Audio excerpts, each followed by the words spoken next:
वन्दे बोधमयं नित्यम् गुरुशङ्कररूपिणं यमाश्रितो हि वक्रोऽपि चन्द्रसर्वत्र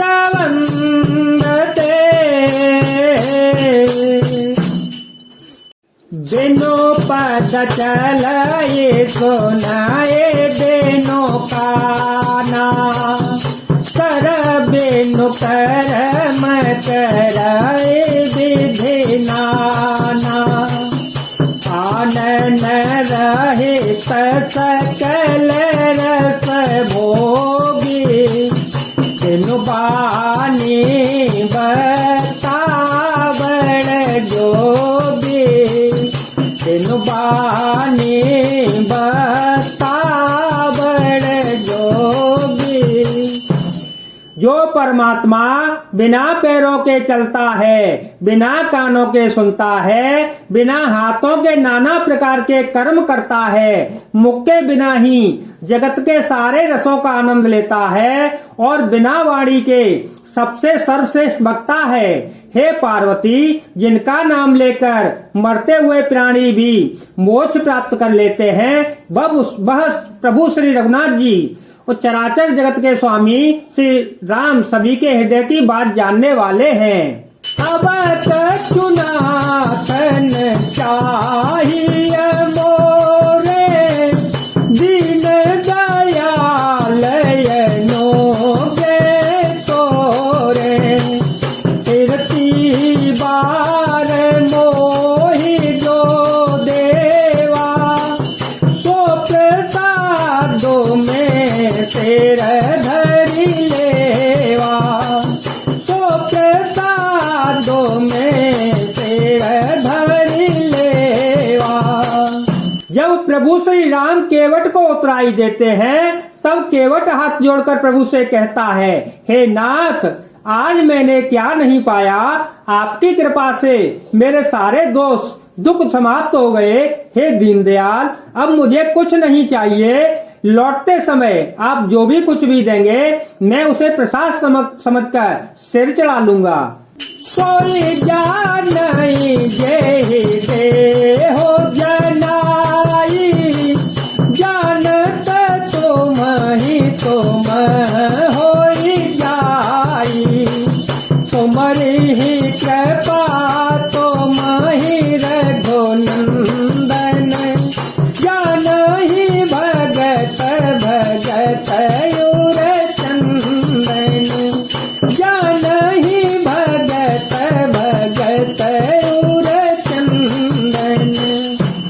हे प्रभु, आपको वही जान पाता है जिसे आप जाना देते हैं, और जो आपको जान लेता है वह आपका ही स्वरूप बन जाता है। अतः हे रघुनंदन, भक्तों के हृदय को शीतल करने वाले चंदन, आपकी कृपा से ही भक्त आपको जान पाते हैं। कवन सुकाज कठिन जग माही, जो नहीं होई तात तुम पाई, काम काज लगी तव अवतारा, तो नहीं भयो परवता तारा, सुनता ही भयो परवता तारा।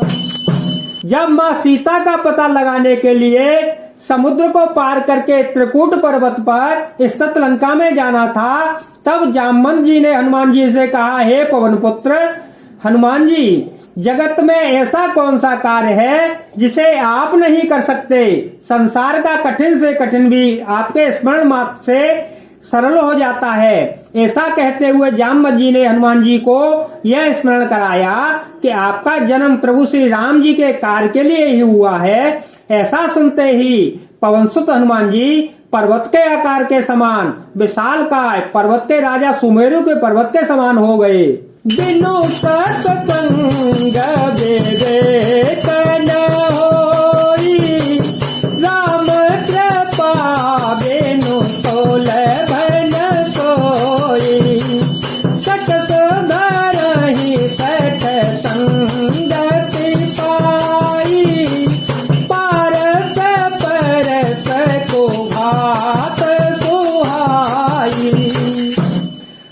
सत्संग के बिना विवेक नहीं होता और राम जी की कृपा के बिना वह सत्संग नहीं मिलता। सत्संगति आनंद और कल्याण की जड़ है। दुष्ट भी सत्संगति पाकर सुधर जाते हैं, जैसे पारस के स्पर्श से लोहा सोना बन जाता है। जा पर कृपा राम की होई, का पर कृपा करहि सब कोई। जिनके कपट दम्भ नहीं माया, तिनके हृदय बस हो रघुराया। जिन पर राम की कृपा होती है उन्हें कोई सांसारिक दुख तक छू नहीं सकता। परमात्मा जिस पर कृपा करते हैं उस पर तो सभी की कृपा अपने आप ही होने लगती है। और जिनके अंदर कपट दंभ पाखंड और माया नहीं होती उन्हीं के हृदय में रघुपति जी बसते हैं, अर्थात उन्हीं पर कृपा की जाती है। कहे उतात यत मोर प्रणामा, सब प्रकार प्रभु पूरन कामा। दीन दयाल बिरदु संधारी, हर हो नाथ मम संकट भारी। हे तात, मेरा प्रणाम और आपसे निवेदन है, हे प्रभु, यद्यपि आप सब प्रकार से पूर्ण काम है, आपको किसी प्रकार की कामना नहीं है, तथापि दीन दुखियों पर दया करना आपका विरध प्रकृति है। अतः हे नाथ, आप मेरी भारी संकट को हर लीजिएगा, मेरे सारे संकटों को दूर कीजिएगा। हरि अनंत हरे कथाय अनंता, कहि सुनहि बहु विधि सब संता। रामचंद्र के चरित सोहाए, कल्प कोटि लगे जाहि न गाए। राम सिया राम सिया राम सिया राम, सिया राम जय राम जय जय राम। हरि अनंत है, उनका कोई पार नहीं पा सकता और उनकी कथा भी अनंत है। सब संत लोग उसे बहुत प्रकार से कहते सुनते आए हैं। रामचंद्र के सुंदर चरित्र करोड़ों कल्पों में भी गाए नहीं जा सकते। जय जय श्री राम, जय वीर हनुमान।